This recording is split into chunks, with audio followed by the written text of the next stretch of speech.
घाटे को लेकर भी सफाई दी। उन्होंने कहा कि 3.5% का वित्तीय घाटा लक्ष्य पाना चुनौतीपूर्ण होगा। लॉकडाउन के कारण जीएसटी वसूली, डायरेक्ट टैक्स पर भी असर पड़ेगा। साथ ही उन्होंने भरोसा भी जताया कि सरकार इकोनॉमिक पैकेज पर भी काम कर रही है। शक्तिकांता दास ने ये भी साफ किया है कि आरबीआई सभी फैसले स्वतंत्र तौर पर ले रहा है और अर्थव्यवस्था सामान्य होने पर हर तरह की विशेष राहत हटाई जाएगी।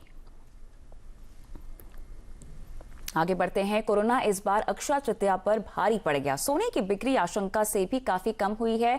All India Gem and Jewellery Domestic Council के मुताबिक देखा जाए तो पिछले साल के मुकाबले इस साल अक्षय तृतीया पर ज्वेलरी की सबसे कम मात्र 5% सेल्स ही हो पाई है। गोल्ड कॉइन्स की बात करें तो सेल 5 से 10% रही है। लेकिन इसका पूरा अपडेट लेते हैं हमारी संवाददाता सिल्की सिंह से। सिल्की, ये बताएं कि all India James and Jewellery Domestic Council के मुताबिक जो आंकड़े आए हैं अक्षय तृतीया की बिक्री को लेकर, वो क्या कहते हैं?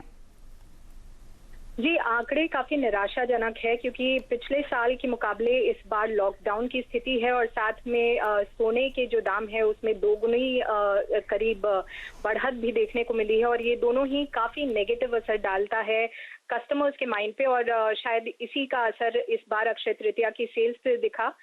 हालांकि लॉकडाउन की वजह से कई सारे ऑफर्स और स्कीम्स के साथ उतरे थे ज्वेलर्स, जिसमें ई वाउचर, प्राइस प्रोटेक्शन मॉडल और व्हाट्सएप, सोशल मीडिया के जरिए कई सारे ऐसे स्कीम्स के बारे में उन्होंने कस्टमर्स को लगातार जानकारी देने की कोशिश की। पिछले साल के मुकाबले इस बार वो केवल 10 से 15% ही सेल्स एक्सपेक्ट कर रहे थे और उससे भी कम यहाँ पर जो एक्चुअल सेल्स फिगर है वो सामने निकल के आ रहा है, जो कि ज्वेलरी के लिए 5% और गोल्ड कॉइन्स के लिए 5 से 10% की रेंज में है। तो ओवरऑल देखा जाए तो काफी निराशाजनक है।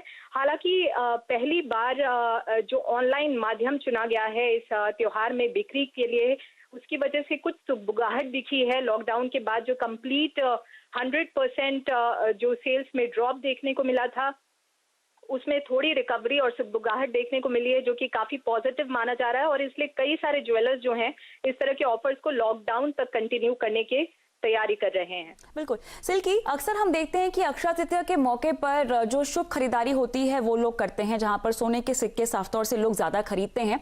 लेकिन इसके अलावा हम ये भी देखते हैं कि आने वाले शादी के सीजन के लिए भी लोग बुकिंग कर लेते हैं या ज्वेलरी खरीद लेते हैं। क्या इसको लेकर कोई खास हाईलाइट इस पूरी रिपोर्ट में? जी हाँ, इसके बारे में भी उन्होंने बताया है अपनी रिपोर्ट में कि इस बार जो ज्वेलरी जो शगुन के तौर पे खरीदी जाती है, आने वाला जो सीजन है वो वेडिंग सीजन था, लेकिन क्योंकि लॉकडाउन की स्थिति है, आने वाले कुछ समय में जो शादियां हैं वो अगले वेडिंग सीजन तक के लिए ट्रांसफर हो गई हैं। कई लोगों ने अपनी शादियों को पोस्टपोन कर लिया है और इस वजह से इस अक्षय तृतीया में उसका असर देखने को मिला है। ये जो ज्वेलरी की सेल है 5%, ये केवल टोकन अमाउंट के तौर पे दी गई है और ये केवल एक शगुन के तौर पे खरीदारी की गई है। लेकिन ओवरऑल जो सेंटिमेंट है, चाहे वो वेडिंग का हो, वो भी काफी निराशाजनक था और इस वजह से इन्होंने अपनी स्कीम को आगे भी एक्सटेंड करने के ऊपर विचार किया है और कई सारे ज्वेलर्स लॉकडाउन तक जो अपने कस्टमर्स हैं उन्हें प्राइस प्रोटेक्शन जैसी स्कीम्स दे रहे हैं, जिसमें आज बुकिंग करने पे सोने का जो अगर भाव आगे बढ़ता है तो उन्हें आज की रेट पे ही, यानी कि जो कम दाम है उस रेट पर ही सोना आगे भी डिलीवर किया जाएगा। तो इस तरह के प्राइस प्रोटेक्शन स्कीम्स के तौर पे लुभाने की कोशिश कर रहे हैं ज्वेलर्स। बिल्कुल, तो यहाँ पे लॉकडाउन का असर साफ तौर से पड़ता हुआ दिखाई दिया अक्षय तृतीया पर। शुक्रिया सिल्की तमाम डिटेल्स के लिए। रुकेंगे एक ब्रेक के लिए।